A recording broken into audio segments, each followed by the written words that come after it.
e mentre giravano adoperavano il casone come base. La Calas, il Ninetto d'Avoli che era qua un mese fa. Il casone di Pasolini era demolito, era caduto. È stato fatto questo casone come base per manifestazioni culturali, riunire i soci. Una volta all'anno ci riuniamo qua, 80, una volta all'anno minimo, anche qualcuna di più. I soci possono venire durante la settimana. Nasce dalla volontà di una trentina di soci di mantenere i propri beni, soci quasi tutti titolari di motte e casoni, per mantenere i propri diritti anche, no? Sulla laguna, quasi tutti anche eredi da ex pescatori. Facciamo durante l'arco dell'anno 5-6 volte manifestazioni, riceviamo ospiti, sempre ospiti come voi, non privati. Cinema, pezzi inediti di Pasolini, musica. Per me che sono responsabile qua, rappresenta uno svago anche se vengo qua a lavorare.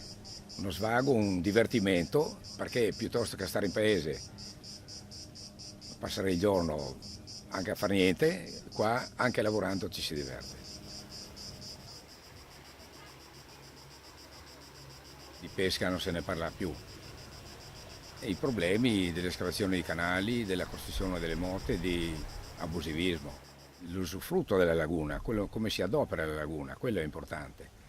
Purtroppo c'è rimasta poca gente, noi siamo condizionati dai problemi di scavo, di accesso alle isole. C'è gente che non arriva ad andare proprio nella propria isola, dove paga una concessione, non arriva più a usufruire di questo bene suo, perché quando la bassa marea non arriva ad andare a terra. Sono 10 anni più che aspettiamo di poter scavare queste cavane cosiddette, questi porticcioli, che però sembra che adesso si sta muovendo qualcosa.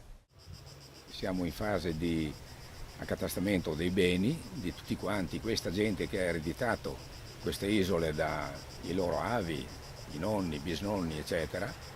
Adesso la storia dell'accatastamento viene affrontata da qualcuno come un attacco alle loro tradizioni, al loro bene, quello che era i genitori, eccetera. Un attacco, non si rendono conto che purtroppo non è colpa del comune, ma è una cosa, un aggiornamento. Ecco. Queste isole figuravano deserte fino a poco tempo fa per il catasto.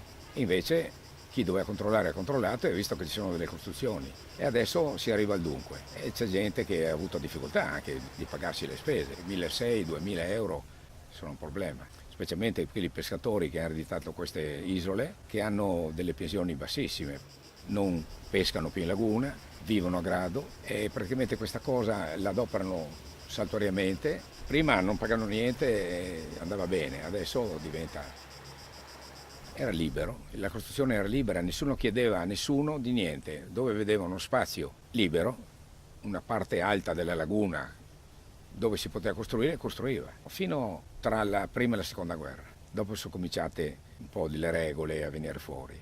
Prima non esisteva regola, addirittura un pescatore non è che ne aveva uno, ne aveva 2 o 3, perché a seconda del tipo di pesca che faceva si trasferiva, era nomadi quasi. Non tutti facevano questa vita qua, però tanti si trasferivano. Questo posto è la fine verso ponente della laguna di grado Vera, piena di isolette, di valli da pesca, di argini, di verde. Ci spostiamo 2000 metri verso ponente e comincia la laguna di Marano, un piatto di acqua. Ci sono 2 o 3 isolette sotto le bonifiche vicino alla campagna e quella grande isola di Sant'Andrea che è là. Se va alla laguna di Levante è ancora meglio, dopo c'è Barbana e anche di là è pieno di valli, argini, boschette, verde e casoni.